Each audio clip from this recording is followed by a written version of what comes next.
Welcome to a new daily top Askreddit video. Today's topic: what book fucked you up mentally? A comprehensive guide to JavaScript programming. Edit. Didn't expect my answer to blow up like this. Although I wanna say each and every programming language has its own use case.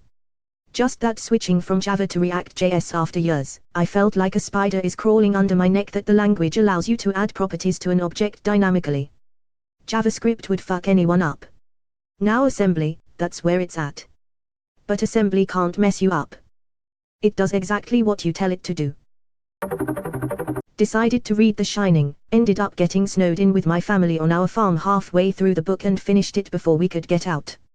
In retrospect, I should have read it during the summer. I read this book when I was 16, and it was so scary that when I saw the movie afterwards, I thought it was a parody.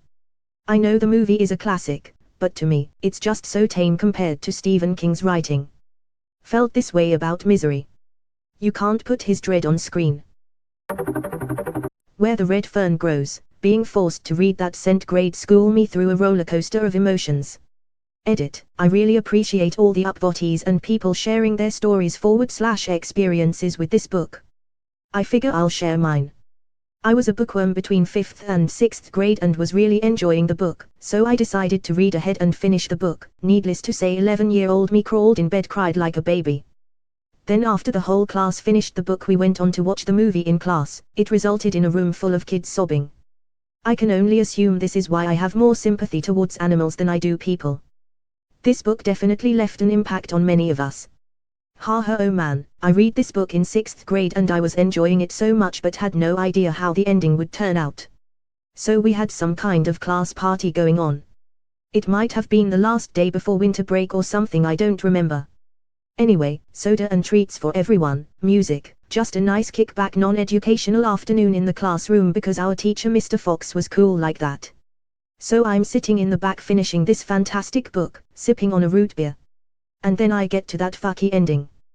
What happened next is my own fault. I should have figured out shit was gonna get heavy, put the book down, and finish it at home. But it's just so amazingly written that I couldn't. So instead I'm slouching deep in my chair, covering my face with the book, blinking through stinging tears, finishing it. Suddenly Mr. Fox calls me out. Hey, how's that root beer? Hey Joe Hawkersbeard, you enjoying that root beer? Hey Joe Hawkersbeard. Hey, what's going on? By this point I can feel everyone staring at me. I'm terrified to put the book down but it's too awkward, so I let it happen. Book goes down. I've got ugly snot and tears everywhere. The pretty, mean, popular girl says, "Are you crying?" Some other kid laughs. I'm just staring at Mr. Fox like, bro, WTF, help me out. He stares at me, confused as fuck, glances down, sees the title, and the on his face goes from confusion to oh. Fuck. He walked me out of class. Took me to the nurse's office while I sobbed. My friend told me that he threatened the class that the next person who laughed at me would be assigned a book report on that book and would have to present it out loud. He was a pretty rad teacher. The world needs more teachers like him.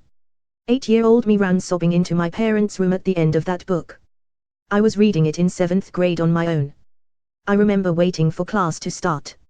I see a word I didn't know, and pull out my pocket dictionary. As you can tell, I had many friends in 7th grade. Look up the word. Entrails. Read definition.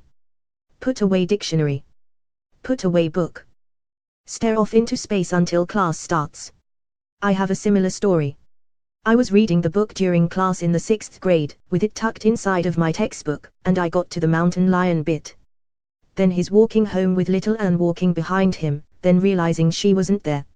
I was in quiet sobs, back in the corner of the classroom. The girl behind me asked what was wrong. I held up the book. She sighed deeply and patted me on the shoulder. And then there were none.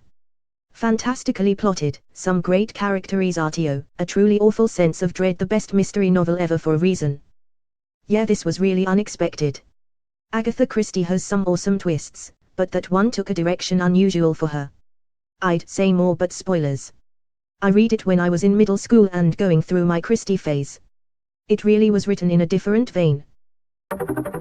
I have no mouth, and I must scream gave me nightmares. Did you know this spawned a really messed up game? Extra sanity points lost. I did know that. I never played it though. Never had the opportunity. Scary stories to read in the dark. Dude, the pictures are what fucked me up the most. Although I do attribute those books for making me the horror lover I am today. I'm incredibly excited for the movie. I went back and read some of the stories recently, and while I can see them being kinda scary to a kid, they were really boring to an adult. However, the pictures still scared the pee out of me at 30 years old. The illustrations were the heart of the book and was placed where best to scare.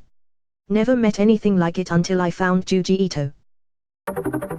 Night Shift by Stephen King, a collection of short horror stories.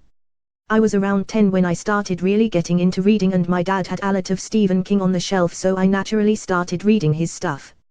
I remember many nights staying up far too late after reading, just waiting to hear "So Nice" come from my closet. Some of those stories genuinely fucked up my young mind.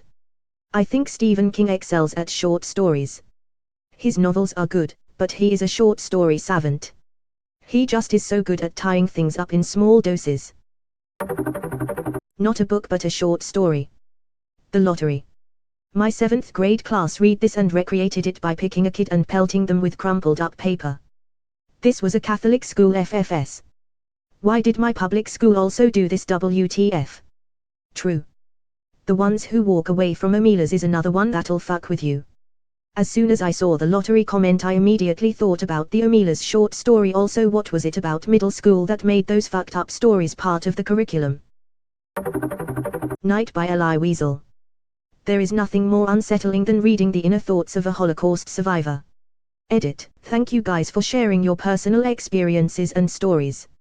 I've read practically all of them, and even attempted to comment on as many of them as I could. You're some truly amazing people. The audiobook is harrowing. Wiesel reads it, and at points you can hear that he's close to weeping. The sheer horror of his experience bleeds through even more, and you will not be left with dry eyes by the end. There's a good reason he didn't speak, in general, for 20 years following the camps. IIRC. Edit. This was my highest upvoted comment. And it's my cake day. In the words of Ice Cube, today was a good day. Thank you, Reddit. A man who went to my church when I was growing up was in one of the first jeeps to arrive at the gates of Buchwald, the camp Wiesel was liberated from. Most people remember him as being in Auschwitz, but he was moved to Buchwald just before the camps were liberated. He never spoke about it. So many teenagers would try to ask him questions for school history projects, and he'd always politely decline. Aside from a simple, matter-of-fact, "Yeah, I was there," he never discussed what he saw. And it's hard to blame him. After marching across Europe and witnessing the Holocaust, all he wanted to do was come home to the Midwest, work, and be Santa Claus for the kids.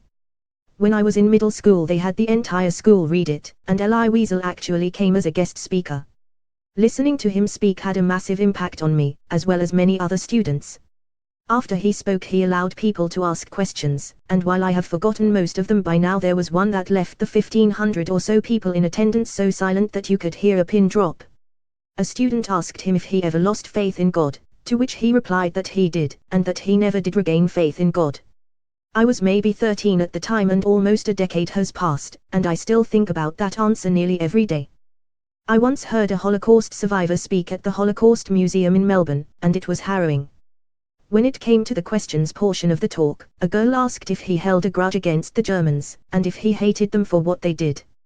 His reply was something like, "Even if I hated them, I could never hate them as much as they hated me." On a side note, I saw Germans there because that is what she said.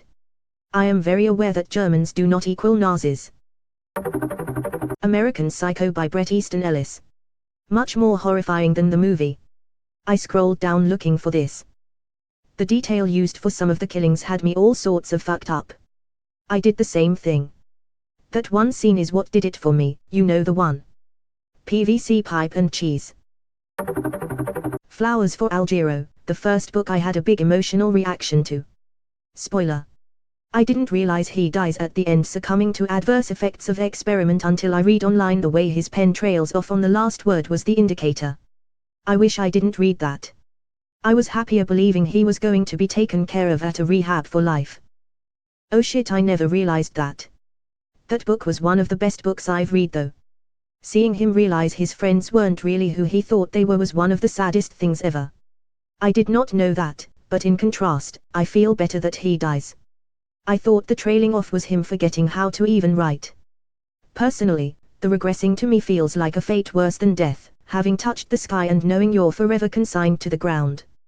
That book was depressing AF. The end when his teacher runs out of the room crying and he has no idea why and he's just as innocent as possible.